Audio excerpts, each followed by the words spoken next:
நன்மைகளையும் எல்லா ஆசீர்வாதங்களையும் உங்களுக்கு தந்து ஆசீர்வதிப்பாராக. என்ன பாருங்க, ரெண்டு பேரும் மாப்பிள்ளை கூட என்ன சாஞ்சி பாருங்க, மாப்பிள்ளை மாதிரி பாருன்னு சொல்லுவாங்கல்ல. மணின்னு சொன்னாதான் எல்லாத்துக்கும் தெரியுமோ, அப்படிதானப்பா. மணி வந்து நிறைய நேரம் என் வீட்டுக்கு வந்திருக்காரு, அதனால பழகிட்டாரு. சரிதானா? மணமகளை உங்க தாத்தாவை நல்லா வேற மறந்துட்டேன்னா சவுந்தரபாண்டியன் ஆச்சு.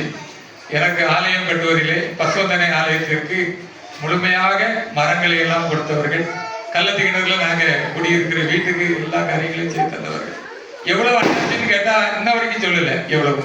நான் ஏதோ கொஞ்சம் ரூபா கொடுத்துருப்பேன், அவ்வளவுதான். ஆமா, அதனால அது போக தூத்துக்குடியிலே ஒரு மாற்றுத்திறனாளிகள் ஊனமுற்றோருக்காக ஒரு நிறுவனத்தை ஆரம்பிக்கும் போது அதுக்கு ஸ்டூல் வேணும்னு கடையில கிடக்கிறதெல்லாம் பறக்கிட்டு போங்கன்னு ஏற்றி விட்டாங்க. ஏதோ கொஞ்சம் ரூபா கொடுத்தேன்னு நினைக்கிறேன். அப்படி நெடுங்காலமாக எனக்கு அவர்கள் தெரிந்தவர்கள், பழகினவர்கள். ஆமா, காஃபி குடிக்கணும். எப்பெல்லாம் தூத்துக்குடிக்கு போறனோ அப்பெல்லாம் அவங்க கடையில போய் நின்று காஃபி குடிச்சிட்டு போறது வழக்கம். இப்போ தேடினேன், நான் கள்ளத்தினருக்கு வந்ததுக்கு அப்புறம் கேட்டுக்கிட்டேன், நீங்க நல்லா இருக்கிறீர்கள் என்று சொன்னார். எனவே தெரிந்தவர்களாக பழகினவர்களாக இருப்பதை மகிழ்ச்சி அடைகிறது. மணியை வார வாரம் கோயிலுக்கு கூட்டிட்டு வர வேண்டியது உனக்கு பொறுப்பு. ஆமா ஆமா, சரிதானே? ஆமா, மணி அப்பாவையும் சேர்த்து கூட்டிட்டு வரணும் சீக்கிரம். கண்டிப்பா வந்தாதான் சரின்னு சொல்லியிருப்பேன், சொல்லல, கல்யாணத்தோடு சொல்லக்கூடாது. சரிதானே? எல்லாரும் வந்து உள்ளூர்ல கோயில் இருக்கு, எல்லாம் சொந்தக்காரங்க. ஏன்னா வந்து போய் சிறப்பா மகிழ்ச்சியாக இருக்க வேண்டும். மணி வரணும். இன்னும் நான் நிறைய சர்டிபிகேட் தரணும். சரிதானே? ஒண்ணுதான், அன்னைக்கு கல்யாண சர்டிபிகேட் மட்டும் தான் முதல்ல கையில் கொடுத்துருவோம், மற்ற எல்லாத்தையும் என்கிட்ட தான் வரணும். என்ன சரியா? ஒரு அன்பின் நிமித்தமாக சொல்கிறேன். எல்லாம் கோயிலுக்கு வாங்க, எல்லாரும் நான் மாதத்துக்கு ஒரு முறை வருவேன். நல்ல மகிழ்ச்சி. பிள்ளைகளுக்கு நமக்கு ஆசீர்வாதமாக ஒரு வசனத்தை சுருக்கமாக சொல்கிறேன். 128ஆம் சங்கீதம் 5வது வசனம் சொல்கிறேன். நீங்க ஒண்ணும் திறக்க வேண்டாம், நான் சொல்றது மட்டும் கேளுங்க. சரிதானா? 128:5 இப்படி சொல்லுகிறது, கர்த்தர் சீயோனில் இருந்து உன்னை ஆசீர்வதிப்பார். கர்த்தர் சீயோனில் இருந்து உன்னை ஆசீர்வதிப்பார். மார்டின், சமீனா ரெண்டு பேரும் வெவ்வேறு இடங்களிலே வளர்க்கப்பட்டவர்கள். ஜம்புலிங்கபுரத்தை பற்றி நான் நன்கு அறிவேன். உங்க கோயிலுக்கு நான் பிரசங்கத்துக்கு வந்திருக்கேன், ஜோசப் இருக்கும்போது. அருமையான பிள்ளைகள் ஆண்டவருடைய சமூகத்திலே குடும்பமாக இணைந்திருக்கிறார்கள். இந்த வேளையிலே ஆண்டவர் சொல்லுகிற ஆசீர்வாதம் சீயோனில் இருந்து வருகிற ஆசீர்வாதம். சீயோன் உயரமான ஒரு இடம், ஆண்டவருடைய தேவாலயம் இருக்கிற இடம். அந்த இடத்திலே இருந்து ஆண்டவர் உங்களை ஆசீர்வதிக்கிறார் என்று வேதம் சொல்லுகிறது. சங்கீதக்காரன் திருமணத்தை பற்றி சொல்லும் போது சொல்லுவார், என் இருதயம் நல்ல விசேஷத்தினால் பொங்குகிறது அப்படிப்பார். கல்யாணம்னா என்னது? கல்யாணம்னா என்னது? நல்ல நல்ல விசேஷம். ஆமாவா? ஆமா, நல்ல விசேஷம். கல்யாணம்னா சந்தோஷம் தானே? எல்லாரும் கல்யாணத்தன்னைக்கு எப்படி இருந்தீங்க? கல்யாணத்தன்னைக்கு சந்தோஷம் பண்ணீங்களா? ரொம்ப சந்தோஷம், மகிழ்ச்சியா. ஏன்னா கல்யாணம் முடிய போகுது, அது ஒரு மகிழ்ச்சி. என்ன மணி அப்படித்தானே? ஆமா, நான் பைபிள் இருந்தா ஒன்றும் கேட்க மாட்டேன், பயப்படாது. ஏன்னா என் கல்யாணத்துக்கு ஒரு என்னைய மாதிரி ஒரு ஐயர் வந்திருந்தார், கல்யாணம் கட்டி வைக்கிறது. அவள் தான் எங்க அப்பாவுக்கும் கல்யாணம் கட்டி வச்சவர். சரிதானா? எங்க அப்பாவுக்கும் கல்யாணம் கட்டி வச்சவர். அவர் சொன்னாரு, தேவரக்கம் பையன் நீனு, உனக்கு நான் தாடா பிரசங்கம் பண்ணுவேன், இந்த மாதிரி பைபிள்ல இருக்கு. சரியா? ஒரு மூத்த குருவானவர். அப்போ அவர்களுக்கு ஒரு 75 வயது இருக்கும். ரொம்ப பழுத்த படம். நான் தான்டா உனக்கு செய்து தரணும், நான் தான் செய்தி. ஒரு 20 பேர் வந்திருப்பாங்க கல்யாணத்துக்கு. ஆனா அவங்களே சொல்றாங்க நான் தான். ஆனா என்ன நீ பார்த்தா, நானும் மாப்பிள்ளை சந்தோஷமா தான் உட்கார்ந்து இருந்தேங்க. பைபிள்ல இருந்து ஒரு 42 கேள்வி கேட்டாங்க. எத்தனை கேள்வி? திக்கு முக்காடி போனேன். 4 வருஷம் படிச்சிருக்கேன் பைபிள், ஆனா திக்கு முக்காடி போனேன். அன்னைக்கு ஒரு முடிவு பண்ணேன், நம்ம ஐயரா வந்த பிறகு மாப்பிள்ளை பொண்ணுகிட்ட என்ன செய்யக்கூடாது. சரியா தப்புங்களா? சரியா தப்புங்களா? அருமையான மணமகன் மாற்றி தினமும் வேதத்தை வாசிக்கிறேன். அடுத்த வருஷம் கேள்வி கேட்பேன். என்னமா சமீனா கேள்வி கேட்பாங்கன்னு நினைச்சு கோயிலுக்கு வராம விடக்கூடாது.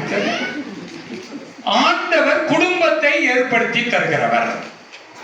வேதம் சொல்லுகிறது ஆதியாகமத்தின் புத்தகத்திலே, மனிதன் தனிமையாய் இருப்பது நல்லதல்ல. மணி தனியாய் இருப்பது நல்லதில்ல. அதற்கு தான் ஆண்டவர் சமீனாவை கொடுத்திருக்கிறார். எப்படி கூப்பிடுவாங்க? என்ன பேர் சொல்லி கூப்பிடுவாங்கடா? ஜெர்லின்னு வச்சுக்குவோம், அப்பதான் எல்லாத்துக்கும் தெரியும். மணியும் ஜெர்லினும் குடும்பமாக இணைந்திருக்கிறார். உங்களுக்கு ஆண்டவர் பெரிய ஆசீர்வாதத்தை வைத்திருக்கிறார்.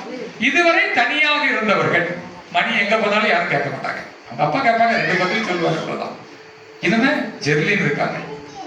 கரெக்டா காலையில 8:30 மணிக்கு போன் பண்ணணும். அம்மா விண்ட் மில்ல இருந்து, ஏமா ஜெர்லின் எதை கேட்கணும்? காலையில 8 மணிக்கு சாப்பிட்டாச்சான்னு கேட்கணும், 1 மணிக்கு சாப்பிட்டாச்சான்னு கேட்கணும், சாயங்காலம் கேட்கணும். நீங்க கேட்கீங்களா? ஏன் என்னை கேட்கக்கூடாது, நான் காலையில போனா ராத்திரி தான் வீட்டுக்கு வருவேன். திருமணம் என்பது ஒரு புதிய உறவு நிலையை நமக்கு தருகின்ற ஒன்று. இதுவரை மார்ட்டினுக்கு சொந்தமாக இருந்தவர்கள் எல்லாம் இப்பொழுது ஜெர்லினுக்கு சொந்தமாகிறார்கள். மாமா வந்தாச்சு, அத்தை வந்தாச்சு, சம்பந்தி வந்தாச்சு, அப்படி இப்படி ஆக எவ்வளவு ஒரு பெரிய காரியம். எனவே குடும்பம் என்பது முதலாவதாக ஆண்டவர் நமக்கு தந்திருக்கிற ஒரு நிறுவனம். இட்ஸ் an institution, ஒரு நிறுவனம். இதுல நீங்கள் 2 பேரும் ஓருடலாய் இருக்கிறீர்கள். எபேசியர் 5ஆம் அதிகாரத்திலே பவுல் சொல்லுகிறார், இந்த ரகசியம் பெரியது. குடும்பம் வந்து என்னது? பெரிய பெரிய ரகசியம். ரகசியம் என்ன அர்த்தம்? 2 பேருக்கு மாத்திரம் தெரிஞ்சா அதுக்கு பேர் என்னது? ரகசியம். எல்லாருக்கும் தெரிஞ்சுக்கினா அது நியூஸ், தினத்தந்தி பேப்பர்ல போட்ட மாதிரி. குடும்பத்தை பத்தி சொல்லும்போது சொல்றது ரகசியம். அப்போ மணியினுடைய எல்லா காரியங்களும் ஜெர்லினுக்கு தெரிய வேண்டும், ஜெர்லினுடைய எல்லா காரியங்களும் மார்ட்டினுக்கு தெரிய வேண்டும். இதுதான் குடும்பத்தினுடைய ரகசியம்.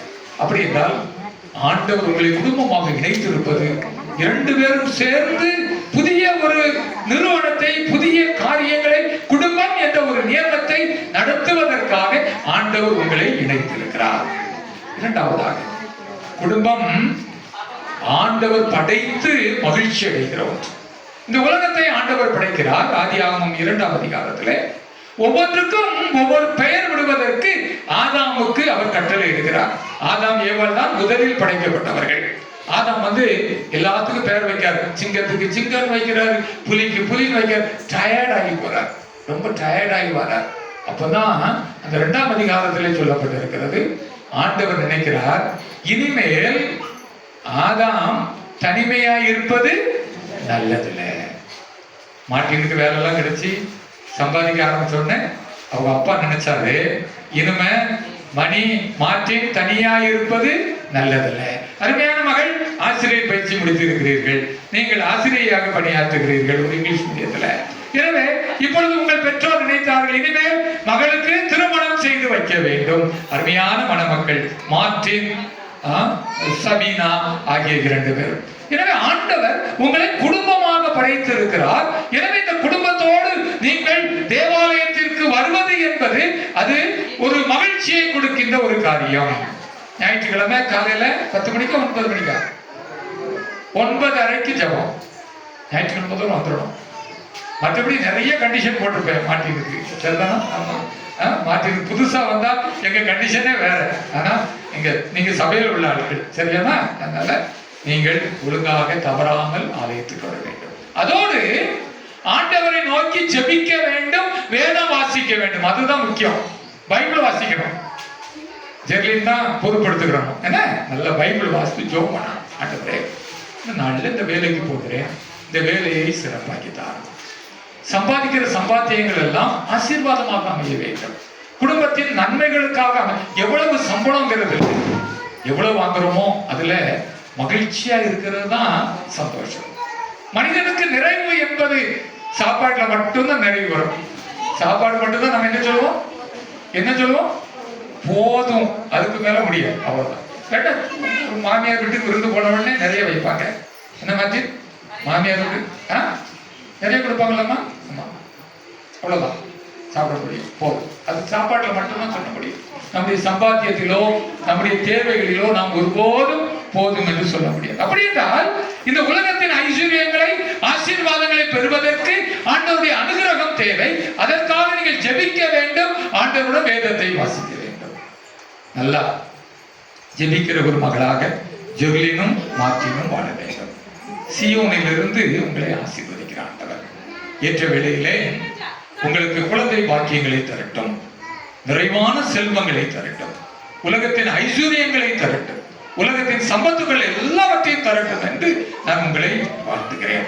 உங்கள் அன்பு ஒருவருக்கு ஒருவர் ஏற்றுக்கொண்டதாக இருக்க வேண்டும். ஒரு கதை சொல்லி முடிக்கிறேன். எல்லா ஊர்லயும் சொல்றது வழக்கம். தூத்துக்குடியில எனக்கு படிச்சு தந்த ஒரு வாத்தியாரை பார்த்தேன். காலேஜ் படிச்சு தந்தார் அவர். இப்ப அவருக்கு வயசு ஒரு 85 இருக்கும். இங்க 85 யாரும் இருக்கீங்களா? சரி இருக்கட்டும். 85 பரிபூர்ணமான வயசு. அந்த தந்தி ஆபீஸ் ரோடுன்னு சொல்லுவாங்க, கிரேட் காட்டன் ரோடு. அந்த பழைய ஓல்டு போர்ட்ல இருந்து, துறைமுகத்துல இருந்து நேரா பழைய பஸ் ஸ்டாண்ட் நோக்கி வர்ற அந்த ஒரு ரோடு, அந்த ஒரு ரோடு தான் தூத்துக்குடி. வேற எங்க இருக்கு? அந்த ஒத்த ரோட்ல சார் நடந்து வந்துகிட்டு இருந்தாரு. நான் எழுத்து போய் நமக்கு படிச்சிருந்த வாத்தியாராச்சே, சார் வணக்கம் சார் அப்படின்னேன். வணக்கப்பா, யாரும் தெரியலையே அப்படின்னாங்க. நிறைய மாணவர்கள் படித்து இருப்பார். வருடத்திற்கு 50 மாணவர்கள் வெளியே செல்வார்கள். வயது 85 ஆகிவிட்டது, எப்படி தெரியும் என்னை? நான் உடனே சொன்னேன், நான் இப்படி ஐயரா இருக்கேன். ஆமா ஏற்கனவே உன்னை பார்த்து இருக்கிறேனே என்று சொன்னார். ஆமா, ரொம்ப சந்தோஷம். என்னப்பா எந்த ஊர்ல இருக்கா? எல்லாம் விசாரிச்சுட்டு இருந்தார். நானும் விசாரித்தேன், சார் எப்படி இருக்கீங்க என்ன எல்லாம் கேட்டு முடித்தேன். அப்புறம் சொன்னேன், சார் 85 வயசு ஆயிட்டாலும் மேடத்தை அழகா கைய பிடிச்சு 2 பேரும் ஜோடியா நடந்து வரீங்களா சார்? எவ்வளவு மகிழ்ச்சியா இருக்கு, எவ்வளவு சந்தோஷமா இருக்கு. நான் கூட இப்படி போறது இல்லையே சார் அப்படின்னேன். அந்த சார் சொன்னாரு, இது என்ன ரோடு தெரியுமாப்பா அப்படின்னாரு. உங்க அன்புக்கு அளவே இல்லை சார். 85 வயசான பிறகு மேடத்தை எவ்வளவு அன்பா வச்சிருக்கீங்க, கையை பிடிச்சி கூட்டிட்டு போறீங்களே. நீங்களும் இன்னைக்கு கையை பிடிச்சி நடங்க, சாயங்காலம் அங்க போனா சரிதானா? கேட்டா ஐயர் சொல்லிட்டாரு, வாங்க வாக்கிங் போலாம் அப்படின்னு சொல்லி கூட்டிட்டு போங்க. பார்த்தேன், கொஞ்ச நேரம் கழிச்சு சார் சொன்னாரு, கையை பிடிச்சி நல்லா நடந்து வந்துட்டு இருந்தாங்க 2 பேரும். இந்த ரோடு என்ன ரோடு தெரியுமா? Great Cotton Road. இங்க என்ன கடலாம் இருக்கு அப்படின்னா, சார் இது வந்து நகைக்கடைக்கு ரொம்ப ஃபேமஸ் சார். கல்யாண ஜுவல்லரி இருக்கு, அந்த ஜுவல்லரி இருக்கு, இந்த ஜுவல்லரி. எதுக்கு கையை பிடிச்சிருக்கேமா தெரியுமா தம்பி? கையை விட்டுட்டா நகைக்கடைக்குள்ள ஓடிடுவா, தேடி பிடிக்க முடியாது. நான் நினைச்சுக்கிட்டேன், சார் கையை பிடிச்சிருக்காரு, ரொம்ப அன்பா கூட்டிட்டு வராரு போல. நீ சார் எதுக்கு பிடிச்சி வச்சிருக்காரு? விட்டா ரூபா நிறைய இருக்க, 2 பேரும் ப்ரொஃபஸர், ரிட்டையர்ட் பென்ஷன் நிறைய வரும், பணத்துக்கு கவலை இல்லை, பிள்ளைகள்லாம் வெளிநாட்டுல இருக்காங்க. ஆமா, விட்டா ஓடிடுவா. அன்பு இப்படிப்பட்ட அன்பு, ஊருக்கு அன்பு இல்லை. அன்பு என்பது மார்ட்டினுக்கும் சமீனாவுக்கும் ஏற்றதாக இருக்க வேண்டும். கதையை மட்டும் ஞாபகம் வச்சுக்கிட்டு கையை விடாம நடந்துட்டு இருக்க கூடாது. சொன்னதை ஞாபகம் வச்சுக்கணும். நல்லா பைபிள் வாசிக்கணும், நல்லா ஜெபம் பண்ணணும். கடவுளிடமிருந்து எல்லா ஆசீர்வாதங்களையும் தர வேண்டும். ஆண்டவர் உங்களை நிறைவாக ஆசீர்வதிக்கட்டும். குழந்தை செல்வங்களை தரட்டும், உலகத்தின் ஐஸ்வர்யங்களை தரட்டும். மார்ட்டினும் ஜெர்லினும் நிறைவாக வாழ வேண்டும் என்று வாழ்த்துகிறேன். தேங்க்யூ.